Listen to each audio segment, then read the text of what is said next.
Krásný den, přátelé Jihočeských víkendů. V dnešním díle vám chceme představit Slavonice a okolí, historické město roku 2017, které je asi 80 km od Českých Budějovic v Jindřichohradeckém okrese.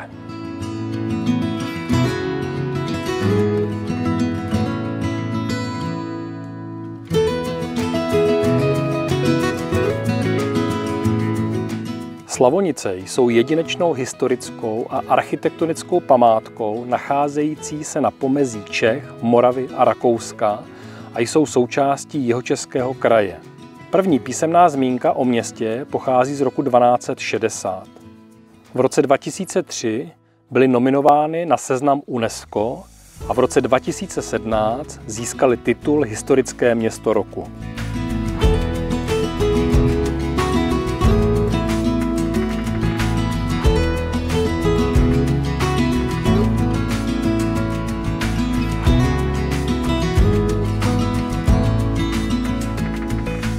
Slavonice jsou bránou do přírodního parku Česká Kanada, mají 2400 obyvatel a jsou vzdálené asi 80 km od Českých Budějovic.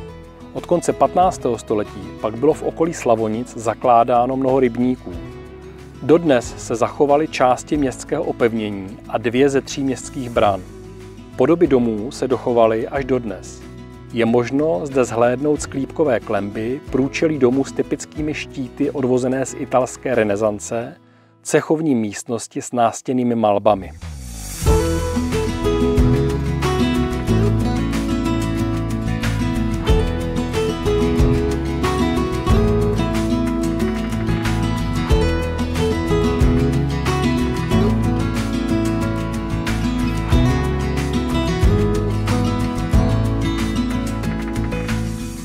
Určitě stojí za to vystoupat na tuto městskou věž z poloviny 16. století. Je to sice 144 kamenných schodů a 32 dřevěných, ale ten výhled je úžasný.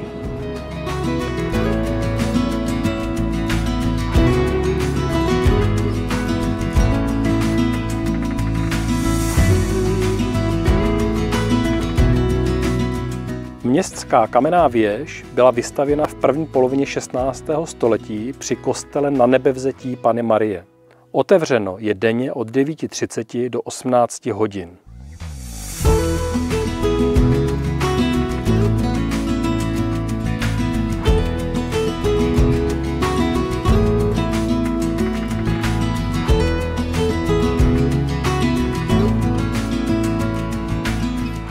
Chcete-li poznat nejstarší část Slavonic, vyražte určitě do podzemí, do tajuplných uliček, labyrintů pod starým městem. V červenci a v srpnu otevřeno denně od 9:15 do 17 hodin. Prohlídky mimo letní sezónu jsou po telefonické domluvě.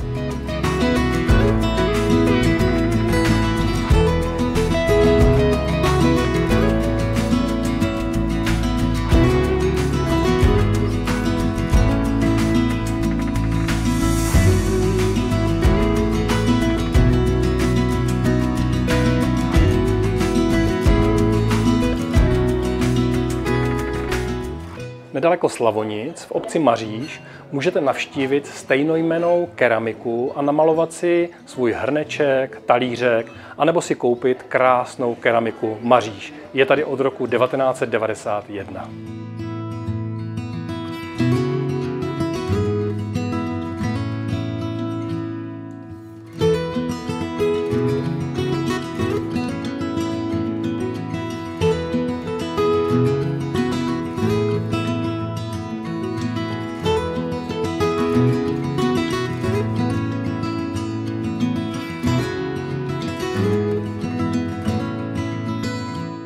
Kostel Božího těla je vzdálen asi 1,5 kilometru z centra města. Byl založen koncem 13. století, v husitských válkách vypálen a znovu obnoven v 15. století. Velmi výrazná je skleněná mozaika svatého Kryštofa z roku 1933, která nahradila původní sgrafitový obraz.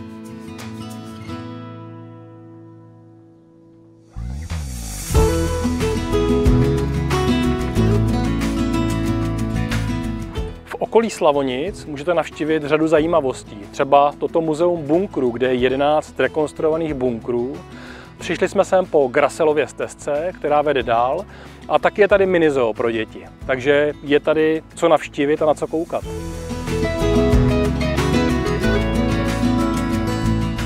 Město Slavonice nabízí kromě pozoruhodných památek také jeden unikát, který nemá zatím u nás a asi ani ve světě obdoby.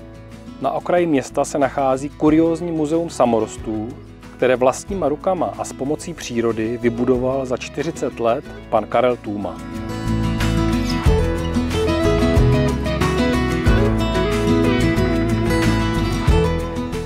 Další díl Jihočeských víkendů je za námi. Tentokrát historické město roku 2017, Slavonice a okolí. Takže nesejte doma a vyražte na další Jihočeský víkend. Mějte se krásně.